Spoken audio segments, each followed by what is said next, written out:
और बड़े बड़े जो सेलिब्रिटी है जो गुटखा का प्रचार करने के लिए जो बैनर लगाए हुए हैं, और उसका डीजल चोरी हो जाएगा, माल चोरी हो जाएगा, टायर खोल के लेके चले जाएंगे। कई बार तो पुलिस वालों के साथ ही बदतमीजी करते हैं ड्राइवर। परिवहन सेक्टर में जितना भ्रष्टाचार हो रहा है ना,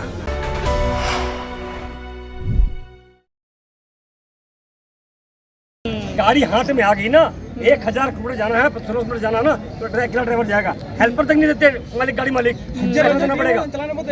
दूसरी बात ये है कि वो क्यों नहीं पिएगा। आपको कहना कि भाई 12 घंटा में 24 घंटा मार पहुंचा दो, ड्राइवर क्या करेगा? नहीं तो तेरी नौकरी गई, तेरे पैसे नहीं मिलेंगे। ड्राइवर गाड़ी खाली करनी होती है, और सरकार ने खुद रोड पर ठेका खोला रखे। शराब पीना तो नहीं, मैं बता रहा हूँ ना, शराब पीना कोई बुरी बात नहीं है। जब ड्राइवर गाड़ी नहीं चलाता है, 2-4 घंटे अगर रेस्ट ले रहा है, तो उस समय शराब पी सकता है। ये कोई शराब वाला मुद्दा नहीं है। लेकिन शराब पी के नहीं, शराब पीकर गाड़ी चलाना, अगर मैं बोल रहा हूँ कि ये जो कहते हैं कि शराब पीना नहीं है, गुटखा खाना नहीं है, और बड़े बड़े जो सेलिब्रिटी है जो गुटखा का प्रचार करने के लिए जो बैनर लगाए हुए हैं, ये कौन दिखा रहा है? अगर सरकार में मैं पूछ रहा हूँ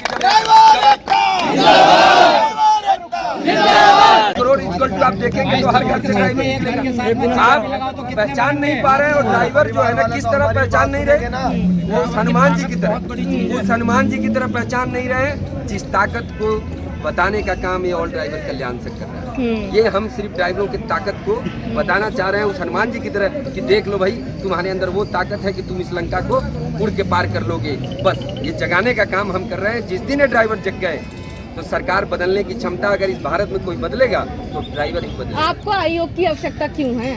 ड्राइवर आयोग कहने का मतलब कि ड्राइवरों के लिए कानून बने।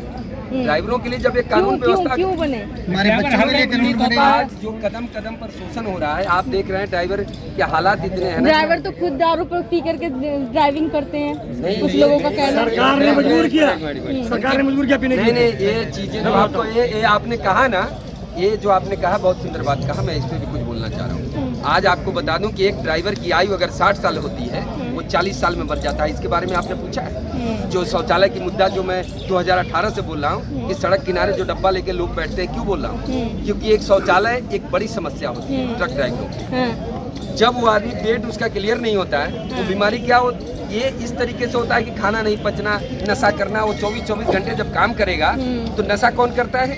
जब उसे थकावट महसूस होने लगती है तो उसे लगता है कि शराब, और मैं ये नहीं कह रहा हूँ कि शराब पी के गाड़ी चलाना है, मैं इसका विरोध करता हूँ, लेकिन नशे की स्थिति क्यों बनती है?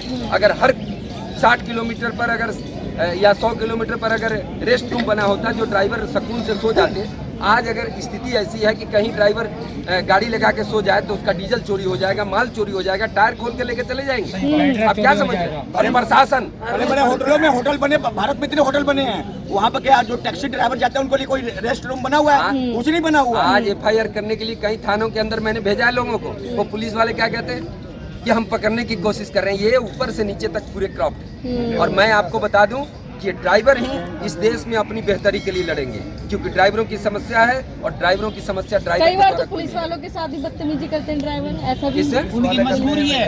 अच्छा, तो एक मिनट, पुलिस वाले डंडा मारते हैं। नहीं, पुलिस वाले के साथ क्यों बदतमीजी नहीं करेगा? जब परिस्थिति हो जाती है इंसान को, जब आप कमजोर आदमी को जब परेशान करते हैं ना, एक बच्चा छोटा सा होता है, अगर उसको बार बार मारते रहेंगे ना, वो बच्चा भी हाथ उठाने लगता है। तो ये समाज ने लोगों को ऐसा बना दिया, और जब आप अंदर से जगाएंगे लोगों को ना, तो ये क्रांति का रूप पकड़ेगा। अभी तो हम धीरे धीरे आ रहे हैं, लेकिन ये क्रांति जो है ना, क्रांतिकारी बनते कहाँ से? हर 20-50 किलोमीटर में ड्राइवर के साथ में मार पिटाई होती है, उससे 2000-3000 रुपए डिमांड करके पुलिस मांगी जाती है। जो ड्राइवर भारत में शराब पीते, इसके कारण भारत में ड्राइवर के लिए सुविधा नहीं है, ड्राइवर के लिए कोई कानून नहीं है। लेकिन अभी तक एक ड्राइवर आयोग ड्राइवर दिवस के लिए, एक बार ड्राइवर राहत कोष के लिए अगर बोल देता है लोग, जितना ये लोग सभा में फूल में खर्च कर दिए होंगे ना मोदी जी अभी तक, उसमें का भी अगर कुछ बचत कर लिए होते तो ड्राइवर जो सड़कों पे मर रहे हैं, उनके परिवार न बिखरते उनके।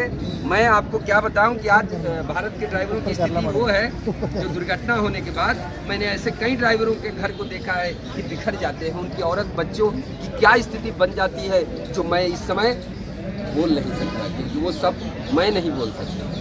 अच्छा सर, आप लोगों को जगह जगह परेशान भी किया जाता है, वसूली की जाती है, उस चीज के लिए भी आप लोग काम कर रहे हैं ना। ये जो राज्य की सीमाएं हैं, राज्य की सीमाओं पर अवैध वसूली, तो मैं कह रहा हूँ कि मोदी सरकार जब ये आए थे ना तो इन्होंने कहा था कि मैं भ्रष्टाचार बंद करूंगा, लेकिन मैं आपको बता दूं कि परिवहन सेक्टर में जितना भ्रष्टाचार हो रहा है ना, ये मोदी सरकार में भी कई गुना ज्यादा और बढ़ गया है। पहले जो था ना उससे भी कई गुना बढ़ गया। अब नितिन गडकरी जी कहते हैं कि मैंने सड़कें बनाई है। अरे सड़कें आपने बनाई है तो आमदनी का जरिया बनाया, हर कदम कदम पे आपने टोल लगाया, आपने जरिया बनाया। आप कहते हो हमें पैसे की कमी नहीं है, अरे आपको पैसे की कमी नहीं है, लेकिन ड्राइवर जो सड़कों पे मरते हैं, जो सड़कें आपने बनाई है बेहतर, जिन सड़कों पे ड्राइवर चलते हैं, उनके लिए, उनकी व्यवस्था के लिए आपके पास कहाँ कभी कोई फंड आया? आपने कभी कहा कि नहीं भाई इनके लिए भी कोई फंड होना चाहिए, जो दुर्घटना होने के बाद इनको कुछ राहत मिल जाए? कोर्ट केस चलता है, वो लास्ट में डिसीजन मिलता है। अरे लास्ट में क्या मिलता है? 30-40% खाने वाले लोग पड़े हुए हैं। एक आदमी, मैं तो आपको बता दूं कि अभी मेरे पास उत्तर प्रदेश हरदोई जिला का एक ड्राइवर का आया है, जिसकी मैं बता रहा हूँ पाँव कट गया। वो 6 महीने तक इलाज के लिए दर दर भटकता रहा, और जब 6 महीने बाद आता है, उसके गाड़ी मालिक ने गाड़ी को उठाया, गाड़ी भी बेच दिया, ना FIR ना कोई। जब थाने में पहुंचा, वहाँ के DM तक मैंने मैसेज दिया, वो कह रहे हैं FIR दर्ज नहीं हुआ। तो आज भी 40% तो ऐसे ड्राइवर हैं जिनकी दुर्घटनाएं जो होती है ना, उसका कोई रिपोर्ट ही तैयार नहीं होता है। ये इतने क्रॉप्ड बैठे हुए ऊपर से नीचे तक। आप क्या समझ रहे हैं? राज्य की सीमाओं पर जो अवैध वसूली हो रही है, ये ऊपर तक जाता है। ऑल ड्राइवर कल्याण संघ का उद्देश्य क्या है? ऑल ड्राइवर कल्याण संघ का उद्देश्य ये है कि भारत के सभी ड्राइवरों को सम्मान मिले।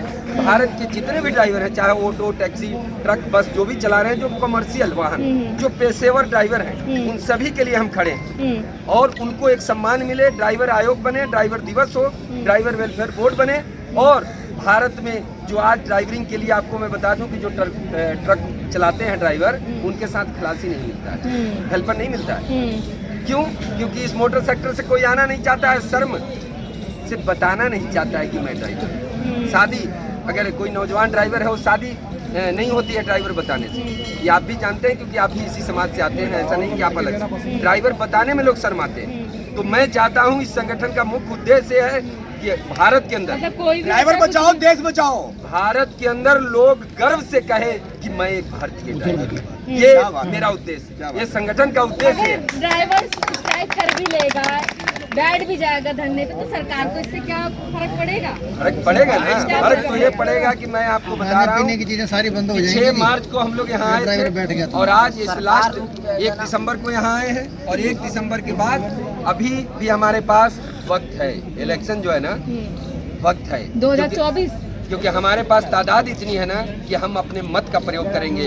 और ये कहते हैं ना कि हम सरकार बना लेंगे। कितनी तादाद है? मान लो ड्राइवर ही नहीं 22 देंगे। करोड़ चालक हैं जी इंडिया में। यदि आपको हमारे वीडियो पसंद आ रही है तो जल्दी से इस चैनल को सब्सक्राइब कर दीजिए, साथ ही बेल आइकन को दबा दीजिए, ताकि सारी खबरें आपको सबसे पहले मिल सके। धन्यवाद।